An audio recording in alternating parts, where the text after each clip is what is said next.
Welcome back to the Blindsiders. I am Ben. I'm joined here by Dylan and Brian, and we're here to break down. How stupid. I Stupid. was trying to figure out what were you doing there, I was but blind. yeah, I felt blind throughout a lot of this episode. But yeah, we're gonna break down episode 3 of Survivor 42. Yeah, That was stupid. Dumb. Go on. a very weird episode where the immunity challenge was over 20 minutes in, and about half of the players were barely on screen, which is a wide berth from the first 2 episodes, which had relatively balanced edits. Yeah, there was basically like 5 people who were on this episode. Yeah, and it's pretty much just like not even all of the Witch Tribal Council were really in the episode. Like the person who was eliminated in the alternate potential boot were barely in the episode.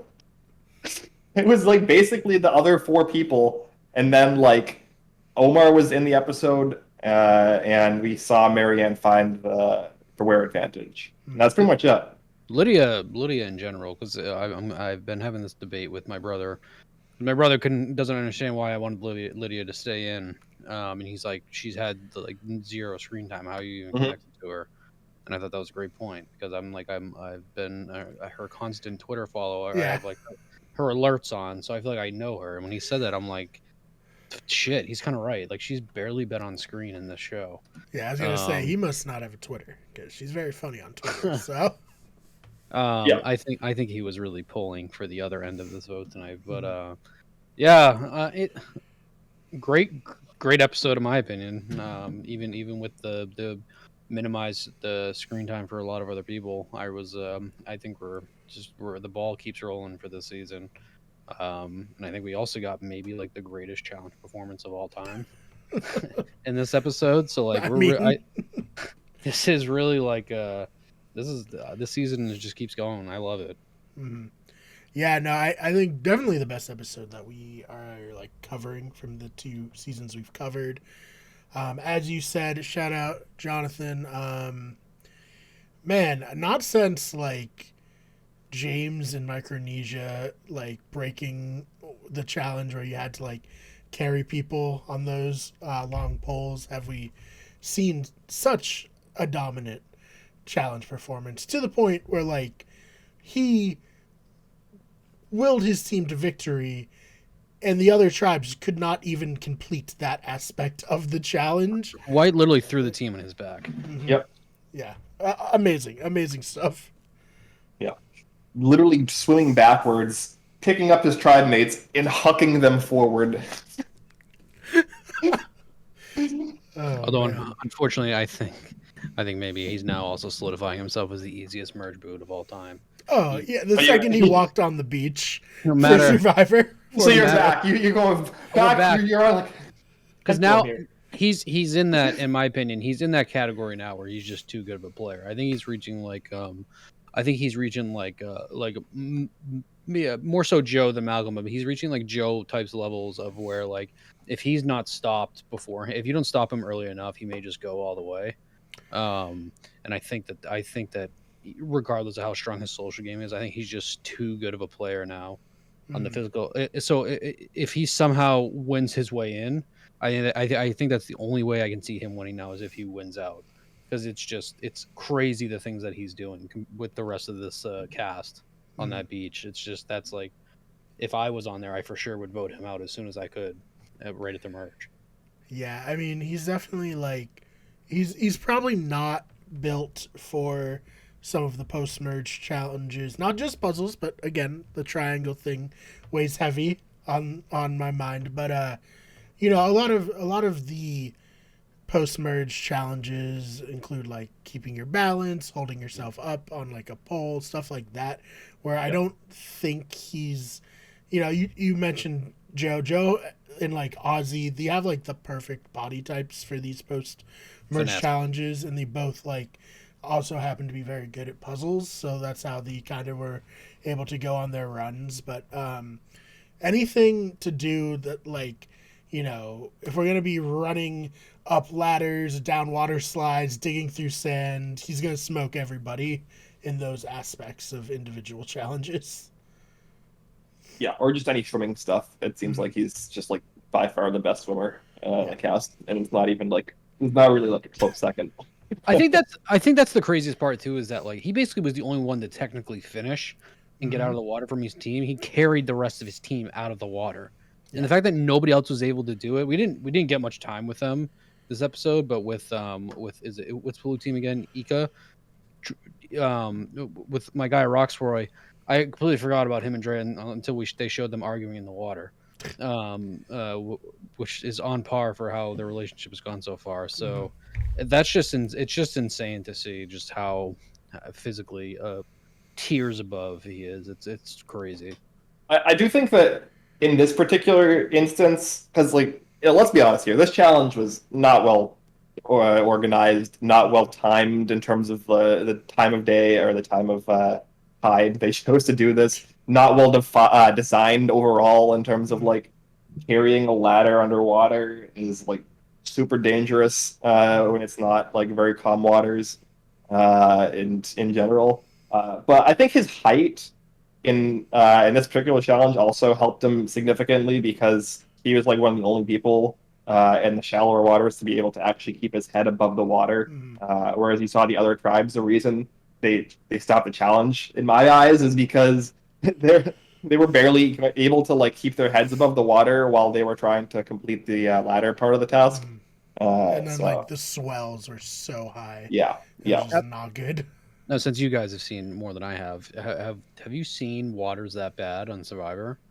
I can think of once or twice before, but never in a challenge like not in this. a challenge. No. That was because I was going to say that was the worst. I guess you never even realize it until after, but like the water is usually typically calm. So like the point you brought up of like bad timing, I do wonder what the backstory is. Because that was crazy. That was just like those waves were insane. I've definitely heard like of times where survivors like had to push challenges or like come up with something else. I remember a few seasons ago Jeff saying like in the pre-show press, he's like, yeah, we were gonna do this big water challenge, but like the water and the weather is not good. It might have been before Millennials versus Gen X, one of the seasons where there was a giant like monsoon like as the season was starting. And I mean that's like part of the issues with Fiji, it seems, at least where they're filming. It doesn't seem like it's a cove area. It seems like it's just like a very like normal beach area. And sometimes if the weather's bad, and it looked like the wind was whipping even when they were standing there before the challenge started, that's what you're gonna get. Yeah. I guess before we jump in, do you guys have anything to say about Marianne finding the Beware advantage here? No.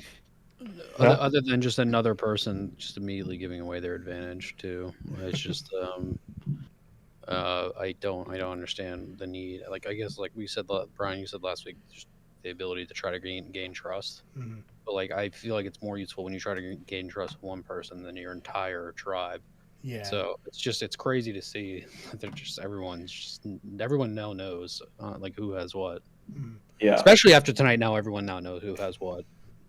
Yeah, I think one of the main reasons she must have done it was because she got her hand caught in the cookie jar last episode. Yep. And so at this point, it's like, well, they're going to be suspicious of me no matter what, so I may as well be like, no, this is for us. This is for the team. But, awesome that she's the one who found it, because she's, like, a very funny, silly type of a person to where, that's the person you want delivering weird lines. Either that or someone who's like completely straight-laced, because it's like funny juxtaposition. But I just love how Jeff refuses to engage on either season with the people's like silliness. He just completely is like, okay, what a weird thing to say. Yeah, no, the I think Brad on last season was like the other end of it, where it's like he's the kind of person like he couldn't even say his line. But yeah, no, I think that this definitely solidifies my feeling that Marianne is probably going to be a major player in the season. However, I think that something that is going underreported here for obvious reasons, because the second half of the episode was so insane, is that with Marianne not having a vote until the merge or until her idol is activated, and now Omar is losing his vote at their next tribal council. If they go to a tribal council here before the merge, there's only going to be 2 votes in play in Jonathan and oh my god, what the hell's her name? Lindsay. Lindsay, yes. Um, So funny. You blanked, and then it made me blank. So yeah. She had Lindsay's negative on the episode. Mm. She owes. So that's going to be interesting if that happens. I don't really know how that'll play out. That's it's not even something that probably calculated in my dumb brain until you just said it anyway. So. Yeah. Understandable. I mean, there's so much to think about outside of that. Yeah, I which mean, we can can get kind of start from there, right? So Yeah. like that's a good jumping off point. We have our little group text, and I said it'd be so funny if Chanel lost her vote, which is in my mind is like impossible. She would never do Yeah. this, and she lost her vote. Yeah. Ben, sorry, I'll let you go first, Ben. Well, I mean, I have to be the one to bear her doing this, given that I picked her as my winner pick.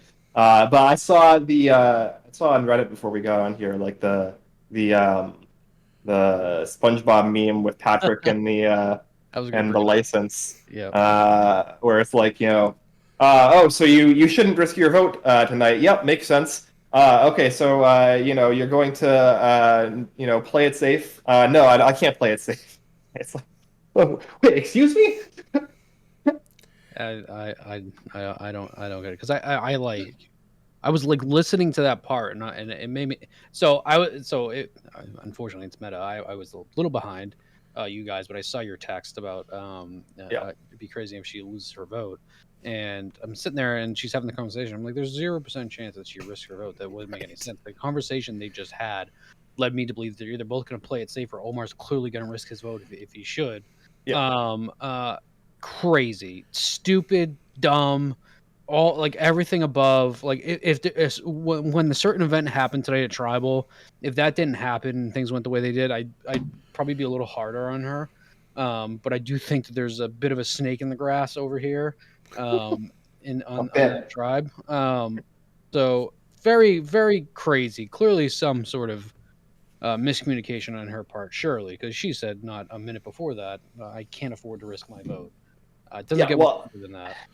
The 2 things that they said were, or the one thing that she said and the thing that they shared together were, I cannot afford to risk my vote, and then also, we should try to get advantages if there's a way for both of them to get advantages. Mm-hmm. But there isn't mechanically a way for both of them to get an advantage with the way that the twist works. It's as we talk about, it's like the instead of Shipwheel Island, it's Prisoner's Dilemma Island, because it's just the classic Prisoner's Dilemma. There's no way for everybody to win. And so I can't even like get inside of her mind when she made this decision. It didn't seem like there was any logic or rationality or thought in any way to what she was doing. It was just like, oh, I'm on Survivor. I want to do the risky thing because the risky thing is what you do on Survivor, even though it makes negative sense to do so. I think you saw it too later in this episode too, even with High at Tribal, like his mind was just kind of like not comprehending what was going on. I mean, my mind was not comprehending what was going on. I had perfect information, so. I'm sure, like we've said it before. Like obviously the players are under crazy stress, so sometimes make mistakes. But that's just like she went through like several different fail safes to like calculate that I cannot risk my vote here. She still went through them. So maybe not the no food attributed to that, but I can't rationalize it any other way to why she did that. I wonder if it will cause a friction between her and Omar down the road, because I think for sure. Omar did what I the viewer assumed he was going to do. Yeah. So I don't know, because Janelle was my Chanel, excuse me, was one of my winner picks going to the season, but Ben didn't draft her. So it's weird to see, because I thought her and Daniel were playing smart before this episode, and then things just very, very quickly got out of hand for them. Yeah. I do want to, before we get into all the details, I do want to give a Handy. You were the first person to point out Hai as who you thought was like one of the better players. Yeah, I definitely like in a sea of stupidity during this episode. Hai played this episode, I would say, pretty much as well as he possibly could have. Agreed. So I want to tip my hat to you for making that call before either of us did. Yeah, I look forward to him getting voted off next week. But yeah, obviously I'll eat a little bit of crow here. I said that I thought that Daniel looked like he was in the winner spot last week. That's not the case this week.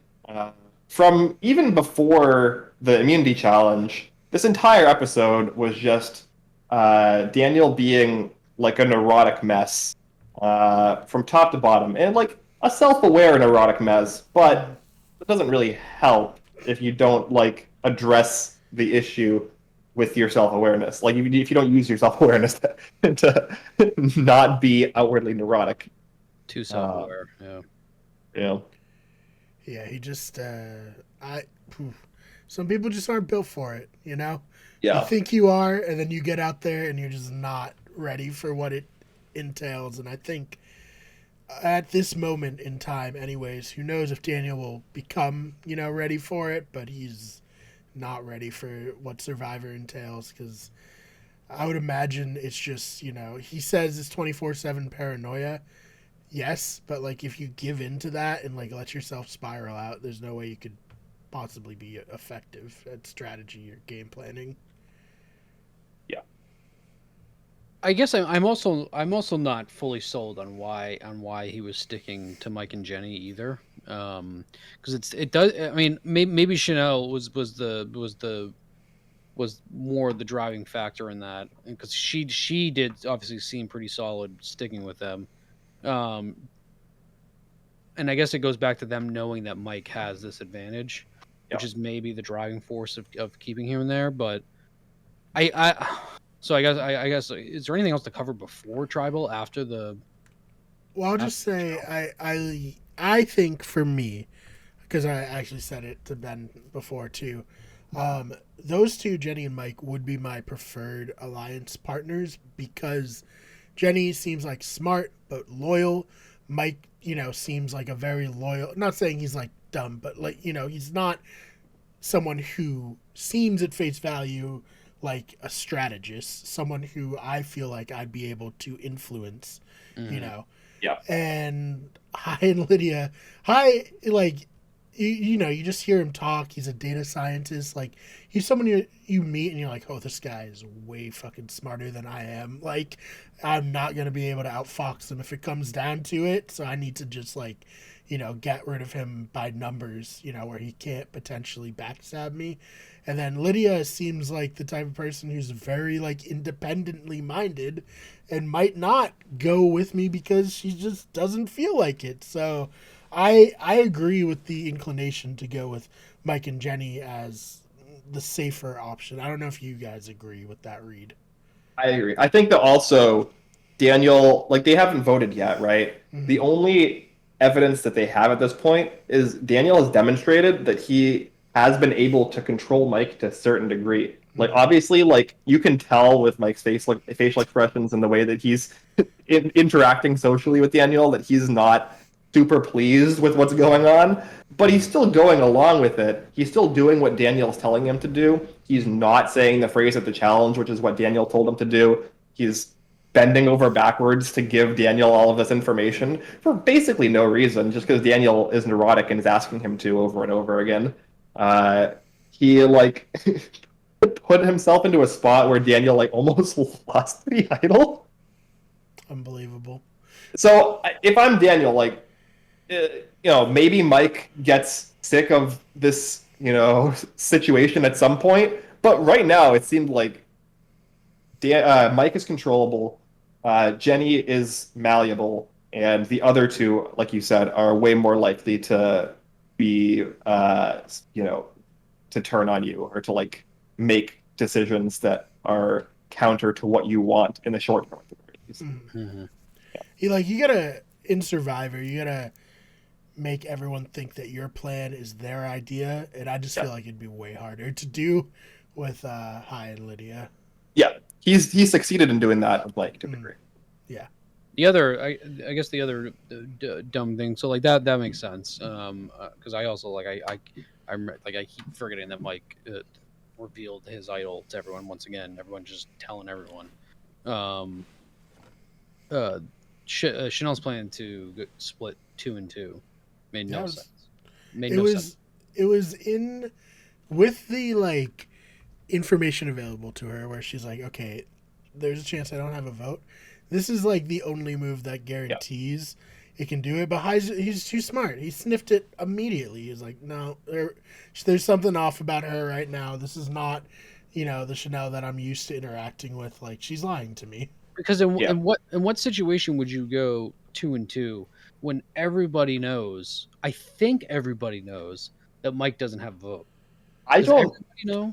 I don't know. It's unclear if Hai and Lydia know. The idea of splitting 3-1 seems to imply that they do know. Yeah. But the way that Chanel was arguing against that only logically makes sense if they don't know. But then the fact that he sniffed it out and thought that that whole sequence didn't make sense to me, frankly, because the 2-2 should make sense logically because Mike and Jenny have 2 votes. So if it's a 3-1 and the 3 on Jenny and Jenny has an idol and plays an idol, the 1 doesn't matter. Assuming Mike has a vote, the 1 won't matter. So it's a pointless split. So I don't know. That whole sequence was wild to me because like it felt like Hai made the correct read on accident. Right. Yeah, exactly. He was pushing for 3-1. You're right. That is. Yeah, because that I think that just furthered my confusion of why she did that. Why she wanted to go 2-2 was because I guess like both I had the knowledge that Mike can't vote, and it just seemed like Hai also had that knowledge, and so I was just like, oh yeah, Hai knows clearly. Yeah, everybody knows.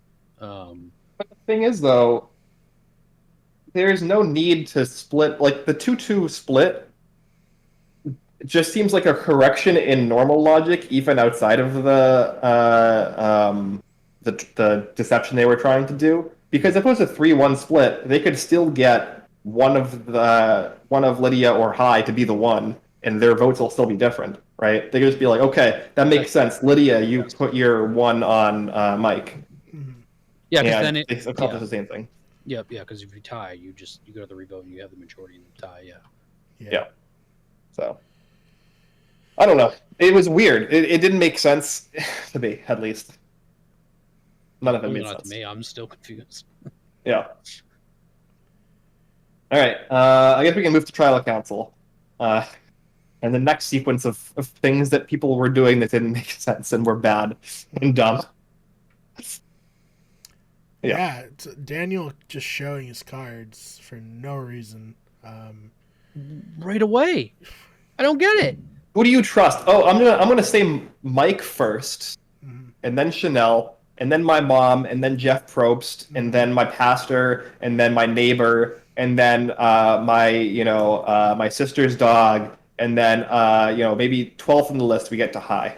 And then before that, he said that his paranoia is the reason he wouldn't win. What a crazy thing to say! Just crazy. I don't get it. And I have Daniel in my family pool. I'm very upset with the way he played things tonight. Because I'm like as a fan of Survivor, I was pushing for Hai in this, and as a fan of Lydia as a person, I was pushing for her. But like Daniel, I just don't get it. I don't get how you fumble a 4-2 majority technically on paper, and then have someone blunder it away and then flip like he did. Crazy. I don't understand what happened there. Like I don't know if he like freaked out. I don't know. Yeah, I mean it's well established at this point. Like the way you should talk at Tribal Council is to like give the appearance that you're saying things, but say as little as possible.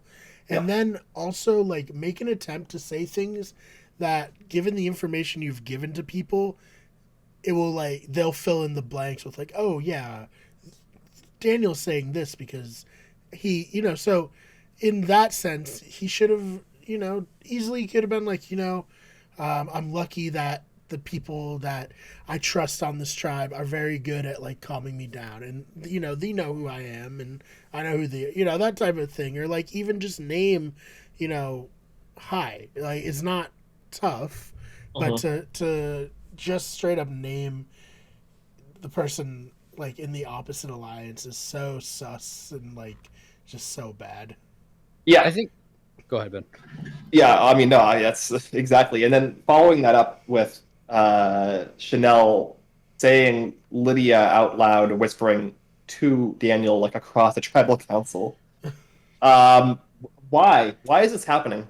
Why is this not like you should be going into the tribal council knowing this is the plan, right? Like, is there some confusion? Was there like, did they forget? Did Daniel like forget Lydia's name? Like, why does this need to be said? I don't know.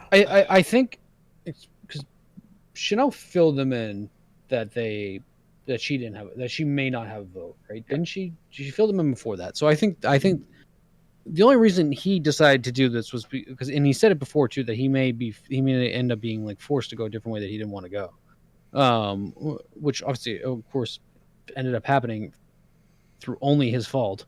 I guess maybe he was trying to plant the seed that if the vote went one way, that he'd be fine with the people that he ended up voting with. But like, I think at the end of this whole tribal, I think he's maybe in the worst position out of everyone else there. Yeah, because he's in a weird position, to be sure. Because I'm not fully sold that he'll end up having the trust of his new, new alliance. And I don't know. I think unfortunately, I think we just saw somebody in over their head, just blabbing off and costing them the game. I mean, so he was right. His paranoia is the reason he's not going to win this game. Mm-hmm.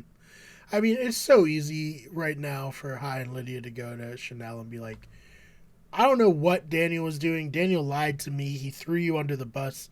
The three of us, let's just roll this together and like, let's just get Daniel out and get Mike out, because you cannot play with someone like that. And, we thought we were working with you anyways, so no hard feelings there. But yeah, Daniel really like threw you under the bus for no reason.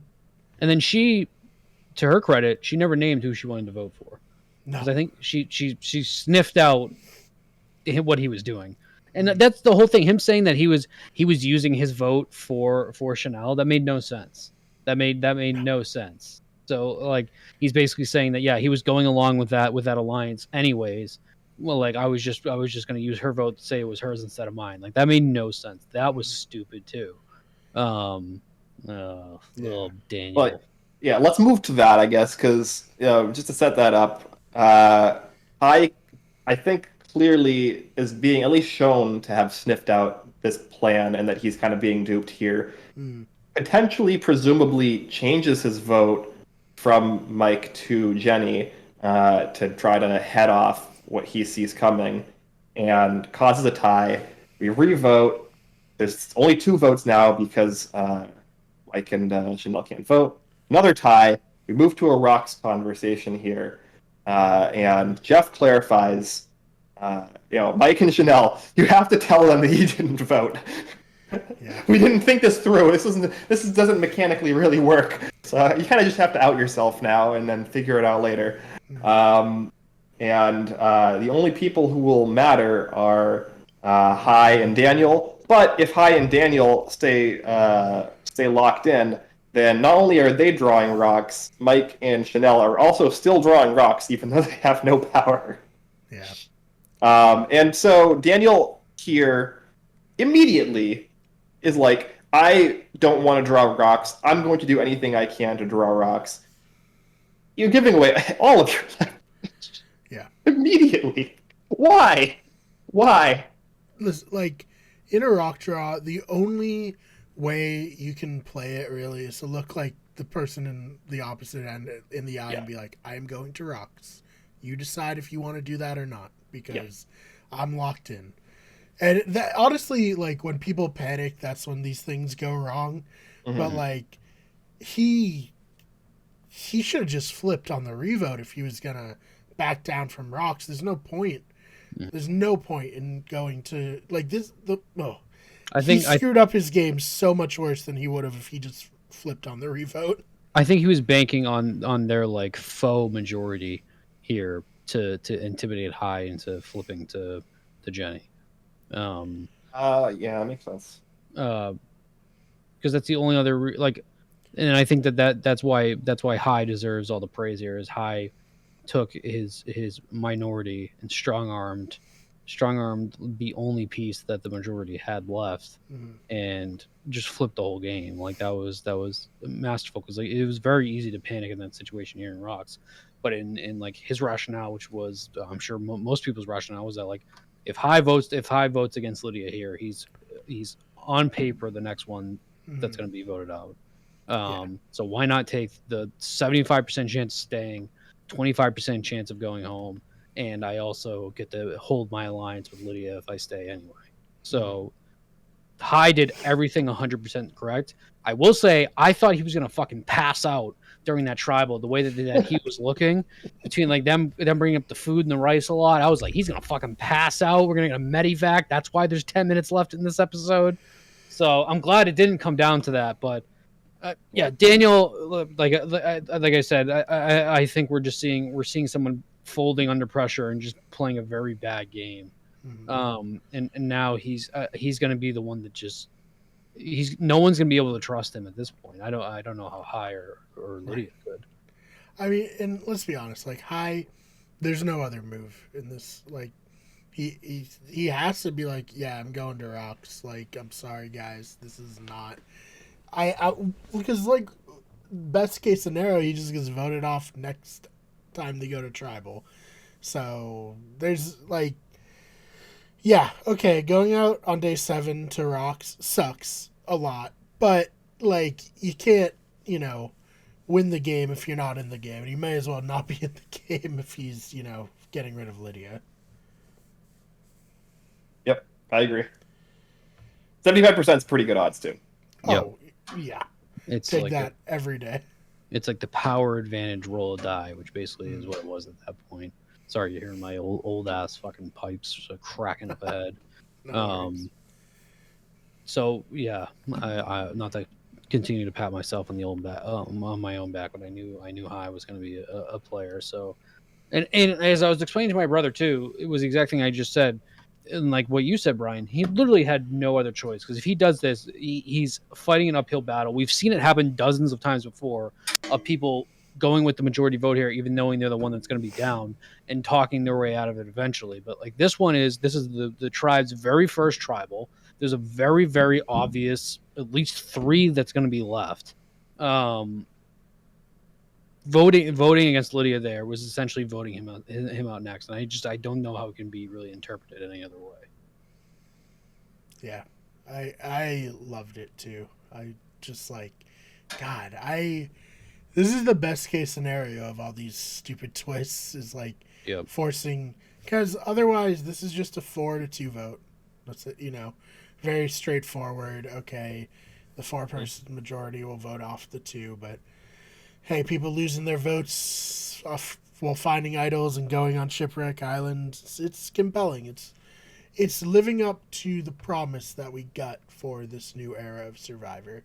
Whether I want like the twists and stuff or not, like obviously I don't. I've been very clear about it, but I'll give the show credit. It delivered on the premise today.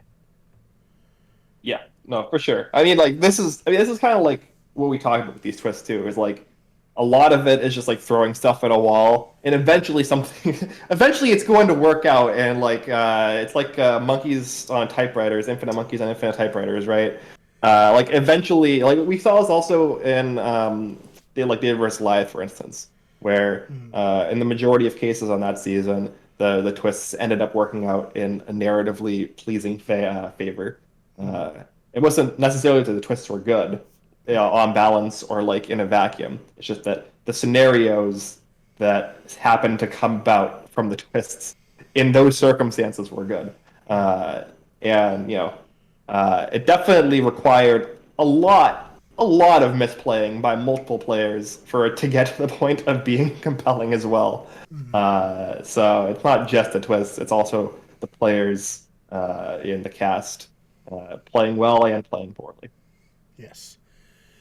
And I think, it definitely reminded me a little bit of from Redemption Island when Rob is like, amateurs are so easy to play against. Like, I just imagine, like, someone who had their shit together playing on this season. Imagine Shan or Ricard on this tribe, But I thank God, like, love those two.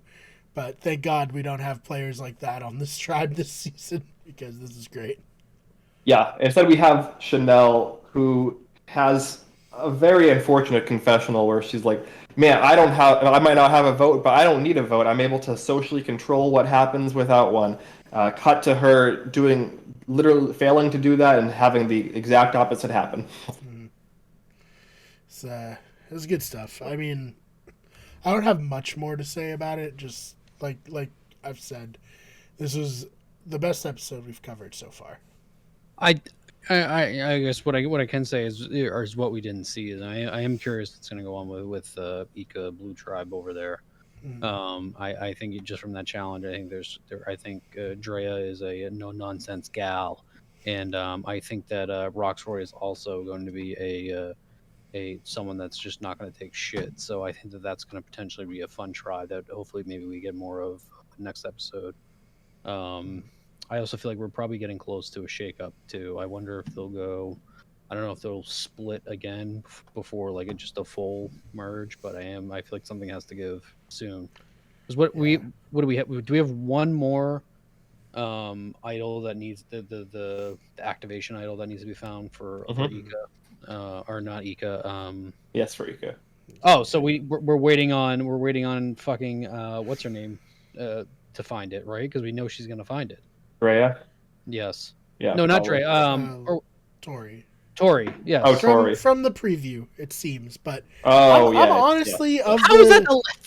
How is that the last one? I'm honestly. I'm honestly of the opinion that they slice someone's voice in there and just put her face on the moment because I don't think they would do that. Why would they show it in the be the last one that they reveal? Damn. I'm disappointed because I had forgotten that was spoiled. Sorry. And now, I think it's. I mean, maybe it's not, but I think it's misleading editing. Personally, we'll see. Yeah, we'll see. I mean, look, we didn't really talk about this before, but it was also kind of spoiled. Marianne found in the preview they showed at the Survivor 41 finale, I believe. It heavily implied that Marianne found a board advantage. So this is I think that Tori's going to find it probably next week because they've also been doing a very bad job, and people have noticed this of highlighting in the promotional and preview stuff for the next week the tribe that goes to Tribal Council pretty definitively in the last season and change. And so because Ika is the one that's been promoted heading into next week, there's it's likely that they're going to be the tribe that's going to be going to Tribal Council. So if they're going to have the focus, if they're potentially going to Tribal Council, if we are potentially spoiled that Tori finds this idol, I think that that's probably what we're going to be seeing. The question is before or after the challenge to see whether it's actually activated or not. I was about to say, I wonder if that is also if she finds it after the challenge, I think that's a mark of doom for her. Because I would like we're saying, I'd be shocked if they showed her getting that and then she's also able to activate it. I guess we'll see. Yeah, we'll see what happens. I mean, anything else? This was a wild episode. It's very lopsided in the edit, but for pretty obvious reasons because they had to have essentially like a rock draw conversation that got very heated, and is going to have probably a lot of ramifications, at least in the short term. So All I have to say is that this is a preferred version of Survivor for me compared to what we got, like the very vanilla season last year. In my opinion, I think I've been pretty vocal about how much I've disliked last season. So um, I just wish Xander made it into this season. But other than that, I'm really glad with what we've gotten so far. I think it just furthers our it just confirms that it's a great cast. The production seemingly fixed, at least editing wise, the issues from last season. It's just now I'm really excited week by week now to watch the show because I think seemingly it's getting better and better each episode this season. Yeah, no doubt. I'm loving season 42. And it definitely, I do accept that it needed the foundational elements that season 41 added to make, this season flow better. I think I mentioned it last episode where it's like we're not as bogged down with explanations of things, so we can just kind of be like, yeah. You guys know how this works. right, I agree. This also does worry me though going forward if we're in these kind of 2 season cycle scenarios where like because a lot of these twists only really work because they're not like metagamed so hard and they're not like known.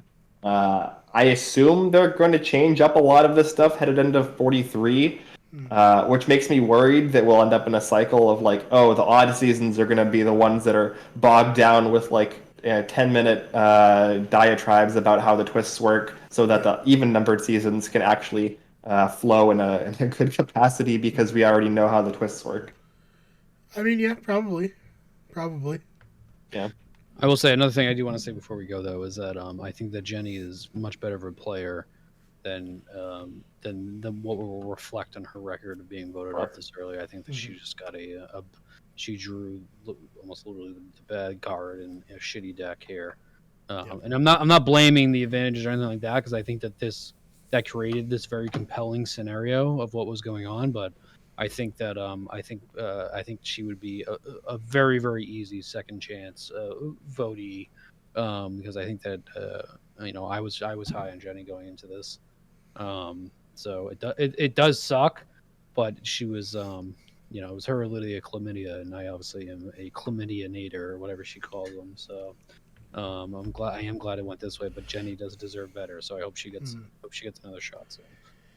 Yeah, no, definitely. I think I've long since, put in the back burner in terms of being like ever upset or like agitated by people getting screwed by twists because, Survivor's not fair. It's not a fair game.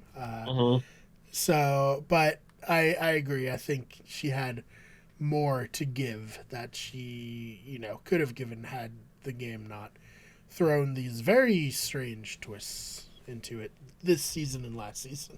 Yeah, she's not the first Jenny to be screwed by a twist either. No, it's very true. And for more on that, check out Ben's podcast of like Winners Route. Yeah. A little bit of a preview there. Yeah, I guess that's pretty much it. Like this was a very very odd episode, a very messy episode in a lot of ways. From the challenge being kind of a hot mess to obviously these twists and the gameplay creating a hot mess at Tribal Council. But it was like a fun hot mess to watch for the most part. So yeah, I'm very very excited to see where this goes. Pretty much all of the tribes have pretty interesting dynamics right now going forward. So yeah, episode 4, very excited. That's the other thing I will say too is that like I feel very invested in almost every single person left.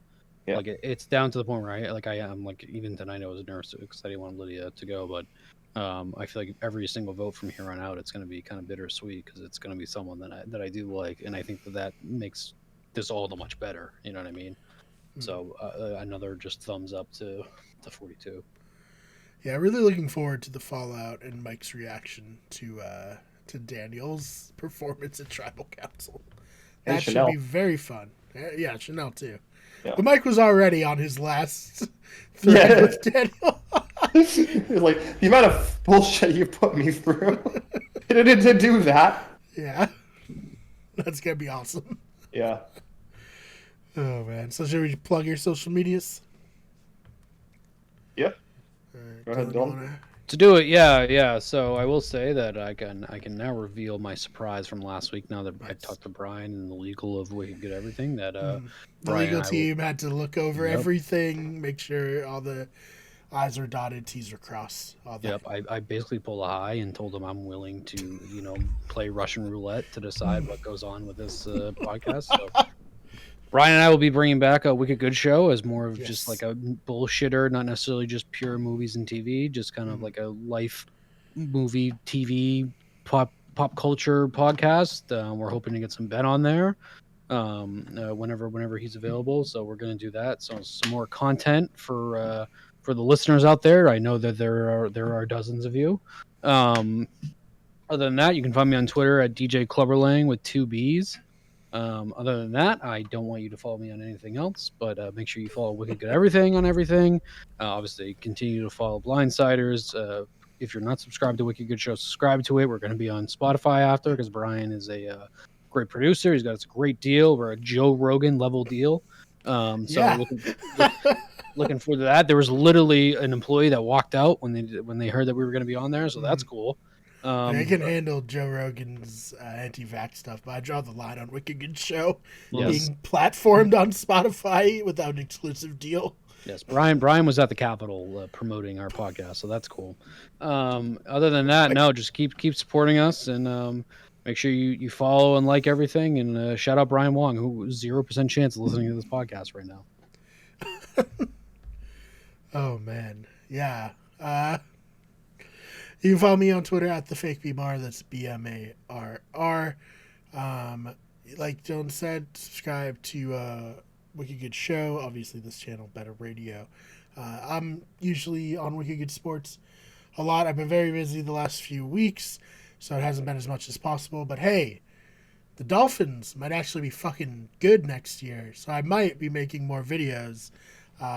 Real cocky about my Miami Dolphins until everything inevitably goes down in flames, as it is destined to. Yeah. But off-season champs once again. Miami Dolphins every few years win the off-season and nothing else. Yeah. You have to pretend like you didn't spend years shit talking Hill. Hey, I guess it was either gonna be Deshaun Watson or Tyreek Hill. Yeah. Yeah. Neither great off the field, but yeah, here we are. Yeah. I mean, the Dolphins. They paid an arm and a leg. That they did. Oh man. You can follow me on Twitter at Ben Sharon. I haven't gone back into it yet, but maybe you could find me making jokes on Twitter, like in the capacity of what I just made.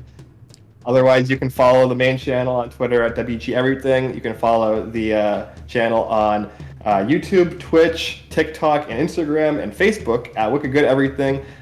This channel on YouTube is the podcast channel Better Radio. Otherwise, this is the Blindsiders on every major podcasting platform. We will be back next week to cover episode 4 of Survivor 42. And until then, have a good one.